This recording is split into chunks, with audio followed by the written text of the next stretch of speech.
Ladies and gentlemen, the President of the Republic of the Philippines, His Excellency Ferdinand R. Marcos Jr.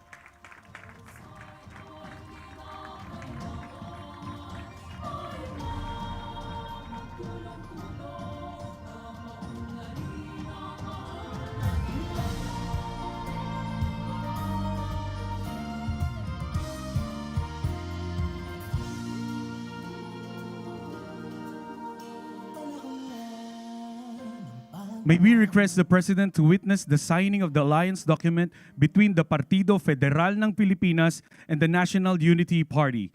Signing the alliance document on behalf of the PFP is PFP National President Governor Reynaldo Tamayo Jr., together with Special Assistant to the President Antonio Lagdameo Jr. and Deputy Majority Leader Ferdinand Alexander Marcos III. Please be seated. Likewise, signing on behalf of the NUP is NUP Chairman Ronaldo Puno, together with the NUP President Representative Luis Raymond Villafuerte Jr. and the NUP Secretary General Representative Albert Raymond Garcia.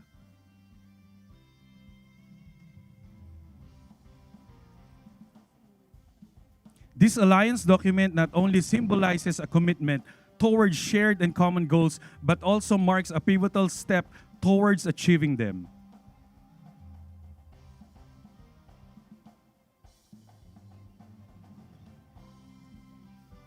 May we request all dignitaries to please rise. Partido Federal ng Pilipinas President Governor Tamayo and National Unity Party Chairman Puno will now present the signed document.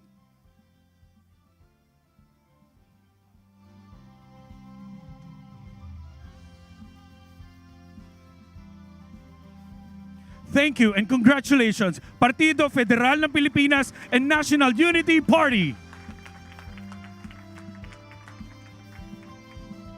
We will now be all seated.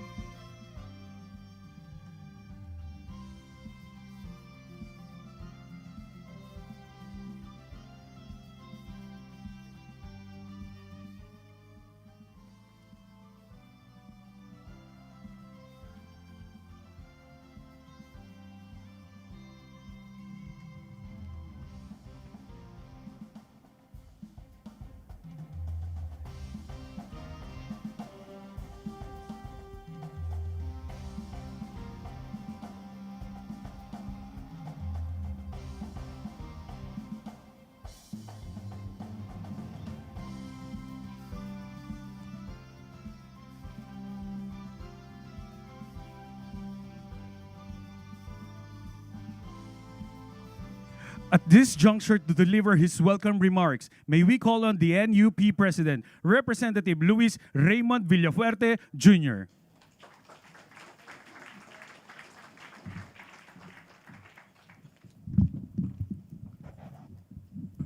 Magandang umaga po sa ating lahat.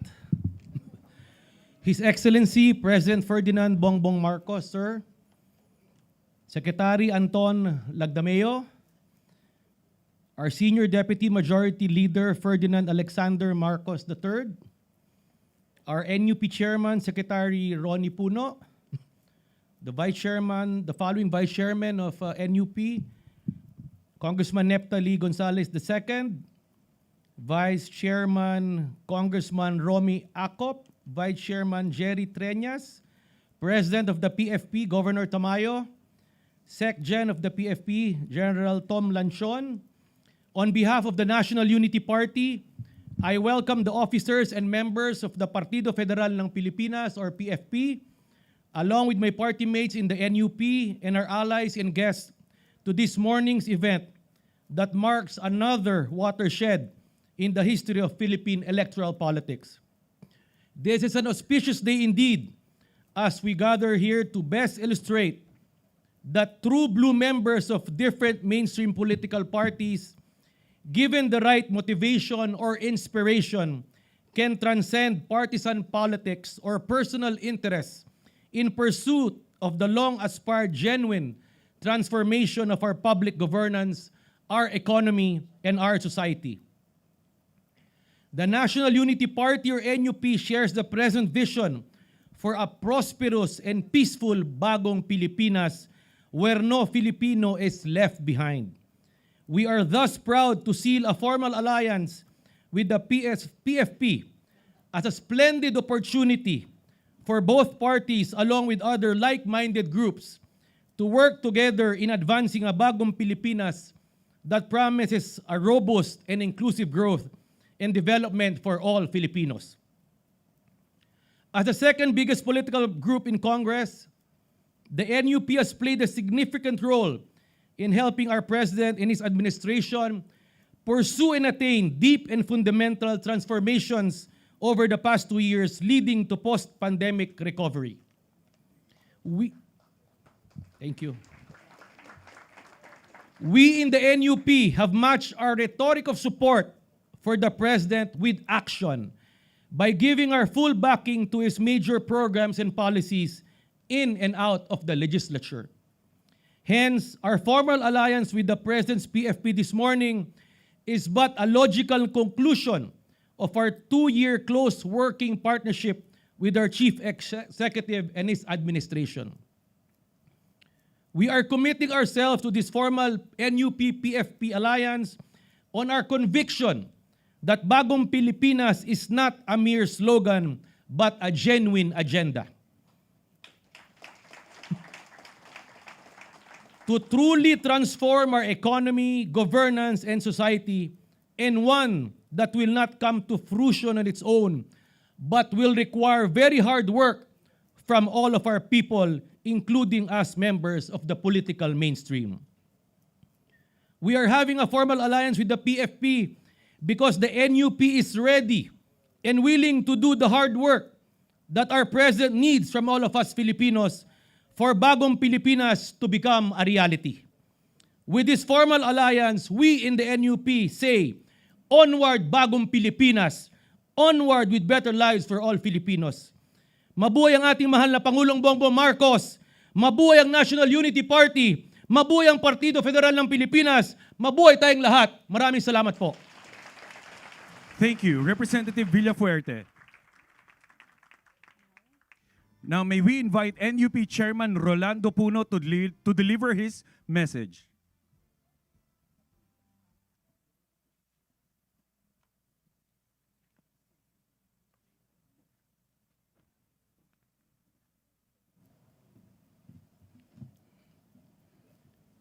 His Excellency President Ferdinand R. Marcos Jr., Secretary Anton Lagdameo, who is one of the original vice presidents of NUP, President Rinaldo Tamayo of PFP, our Senior Deputy Majority Leader, Ferdinand Alexander Marcos III, my colleagues, President Villafuerte, Secretary General Abet, ladies and gentlemen, esteemed members of the National Unity Party and Partido Federal ng Pilipinas. It is with great pleasure that I stand before you today as chairman of the NUP to bear witness to a historic moment in our national political landscape. Today, we embark on a journey of unity, collaboration, and shared vision as we form an alliance with Partido Federal, paving the way for a brighter future for our beloved country. As we stand before the President, the leader of our nation, we reaffirm our commitment to putting the interests of the people above all else.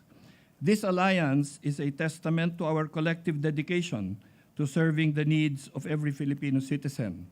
Together, we are stronger, more resilient, and better equipped to tackle the challenges that lie ahead. In a time marked by division, discord, and international uncertainty, our alliance represents a beacon of hope, a symbol of what can be achieved when we work towards a common goal. We understand that the road ahead for our country will not always be easy, but we are prepared to face the trials and tribulations with unwavering determination and unwavering resolve. Mr. President, we stand before you today not as two separate entities, but as one united front, ready to heed your guidance and follow your initiatives for the betterment of our nation. we pledge to you to uphold the values of democracy, justice, and equality, and to work tirelessly under your leadership to create a society, a Bagong Pilipinas, where every individual has the opportunity to thrive and succeed. As we move forward, let us remember that our strength lies in our unity, our resilience, and our unwavering commitment to the people we serve. Together, we can overcome any obstacle, achieve any goal, and build a future that is brighter and more prosperous for all. Thank you, Mr. President, for your guidance and trust. And thank you to all our constituents and countrymen who have placed their trust in us. Let us embark on this journey together, hand in hand, towards a better tomorrow. Thank you very much. Thank you, NUP Chair Puno. This time, may we invite PFP National President Governor Reynaldo Tamayo Jr. to deliver his message.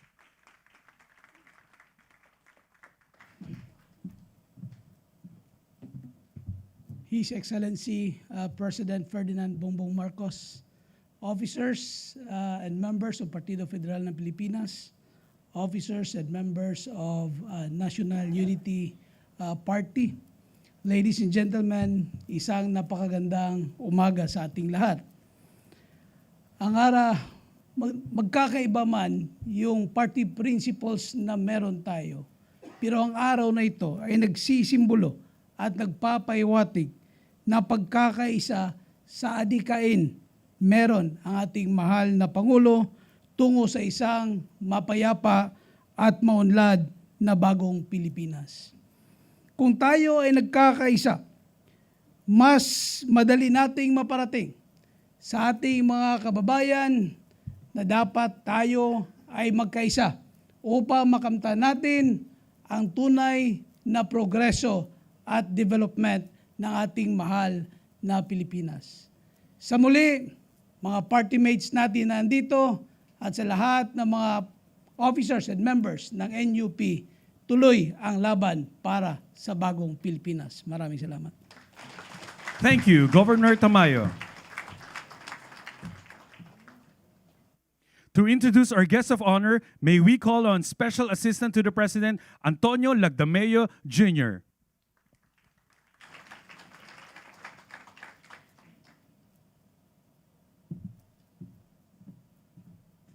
Ladies and gentlemen, the President of the Republic of the Philippines, His Excellency Ferdinand R. Marcos Jr.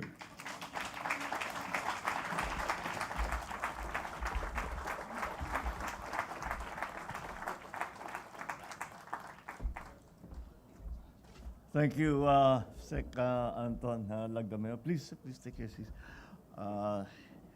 The NUP Chairman, Ronnie Puno, the NUP President and Kamsur 2nd District Representative, El Rey Villafuerte, and the other members of the NUP, and of course my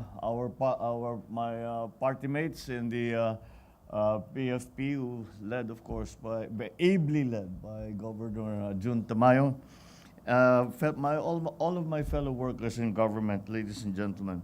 Good morning. Well, once again, it is a very bright day when we are beginning to see constantly this unification. This is something that we started actually before the elections, before the campaign of 2022. And it is good to see that we are still solidly behind that concept. Now, many commentators undoubtedly are going to say these are marriages of convenience.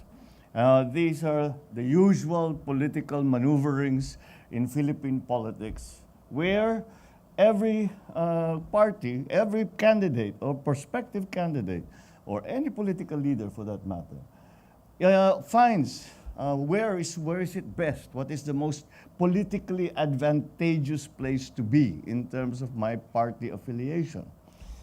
And there is some truth to that. As the the party alliances especially on an individual basis can be seen as merely marriages of convenience. And once again, since we are bringing all of these disparate forces together, not so disparate, but separate forces together, we will again be seen and commented upon and said to be another marriage of convenience. Well, I would like to put paid to that idea. I grew up studying political science within watching these parliamentary systems in Europe, but most specifically, of course, in England. Doon ako nag-aral. But I was exposed to politics, party politics, in that whole parliamentary milieu.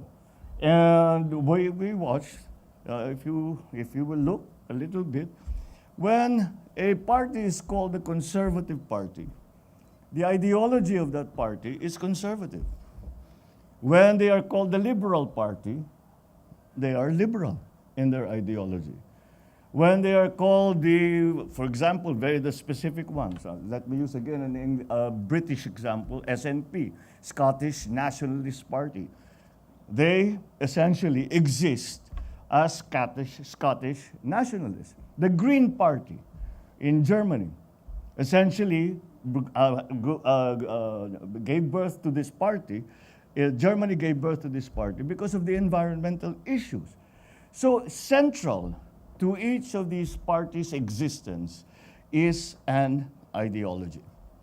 And that is what I would see sometimes. Well, marriage of convenience, there is no ideology.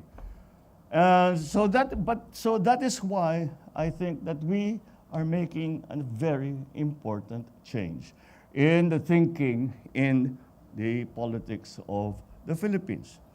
Let us base it not on political expediency, but on ideology. And what is the ideology that we are espousing? We speak now of unity. We speak now of Bagong Pilipinas, bringing the country, transforming the country to another place, to a better place than we had found it. And that is what we plan to do. And we have come to the understanding and to the agreement that that can only be achieved if we have unity, if we all work together. Not only us in the political arena, but also everyone, every citizen, every agency of government, every local government, every citizen even, including even the private sector, that we have realized, and we must now come to that understanding, that we will only achieve the transformation that we dream about for the Philippines if we are united.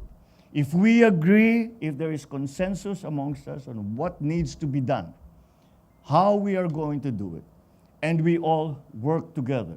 Now, this is not an easy road. There will be many times that political forces will intrude upon that. And that is life. That is yan ang buhay ng politiko. You also, of course, we dream and there are principles that we uphold. But of course, there are political forces that get in the way.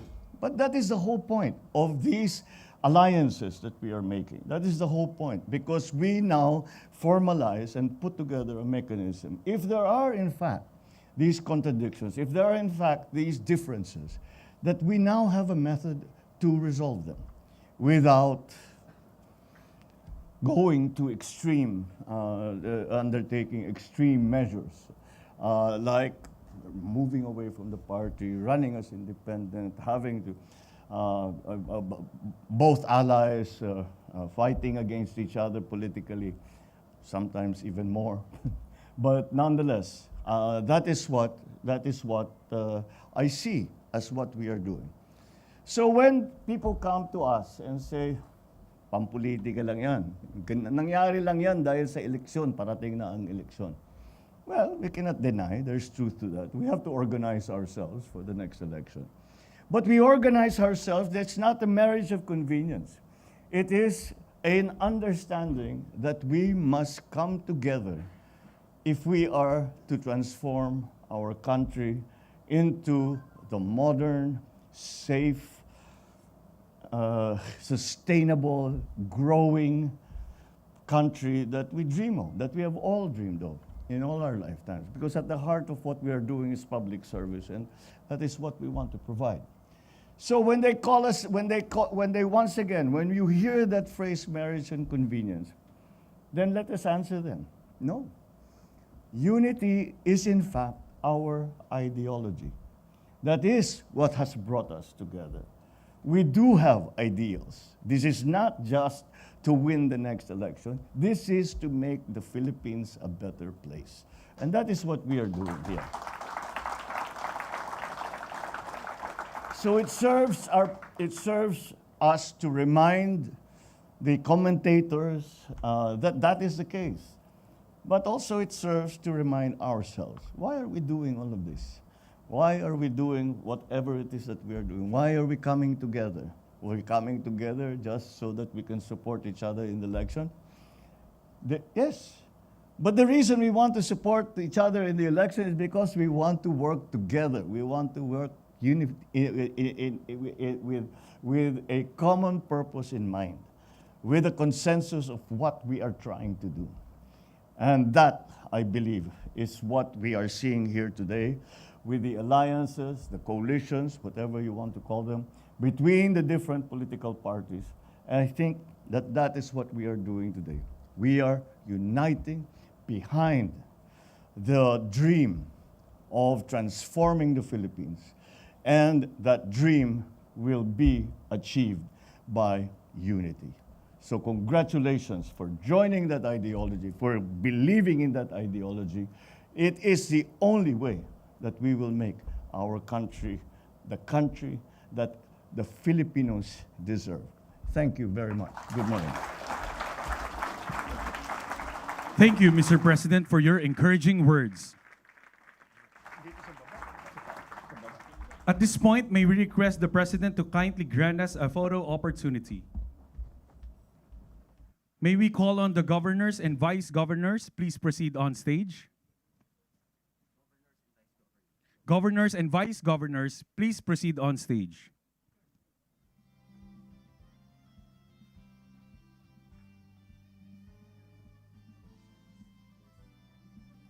Other local government officials, please stand by.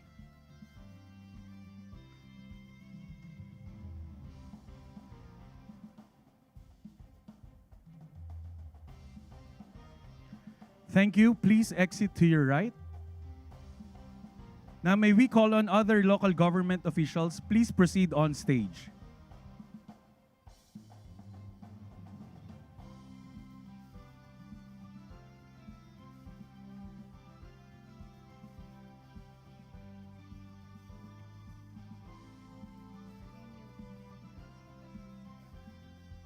NUP Congressman seated at table 3 and 5, please stand by.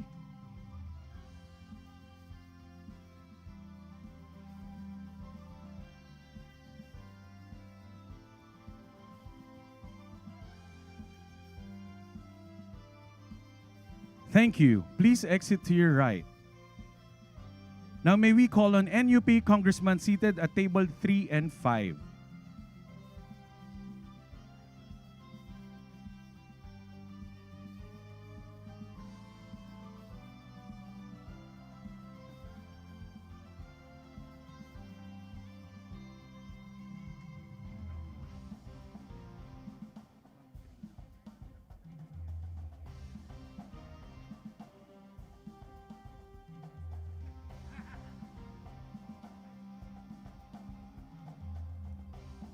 Thank you. Please exit to your right.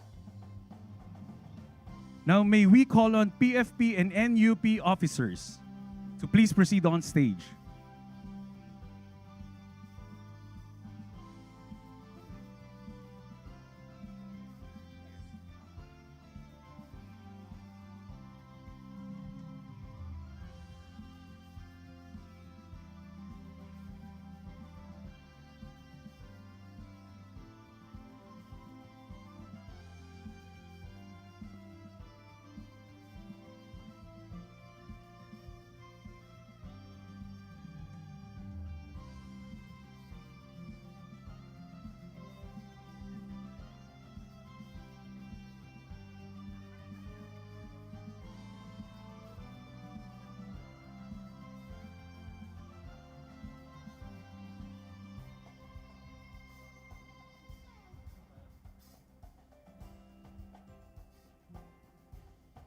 Thank you. Please exit to your right. Now may we please call on stage the PFP and NUP guests.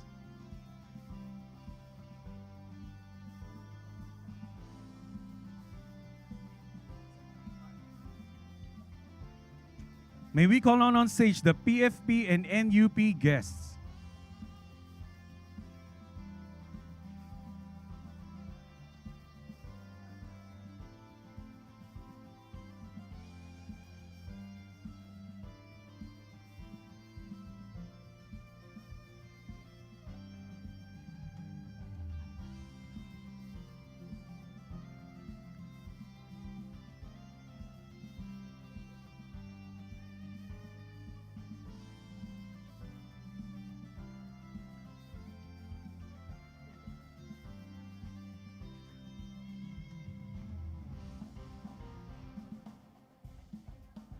Thank you.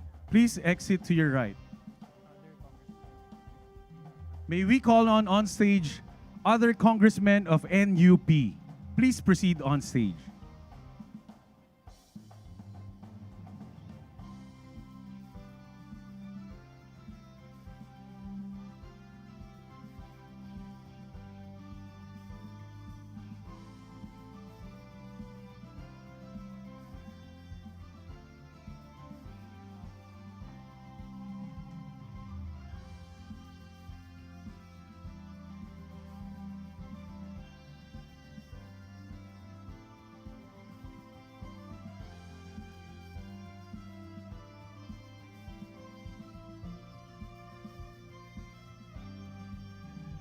Thank you. Please exit to your right.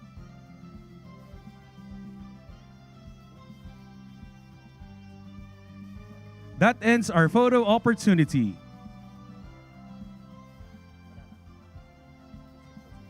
And that concludes our PFP and NUP Alliance signing ceremony. Thank you, Mr. President, for gracing us with your presence in this truly remarkable occasion. Once again, ladies and gentlemen, the President of the Republic of the Philippines, His Excellency Ferdinand R. Marcos Jr.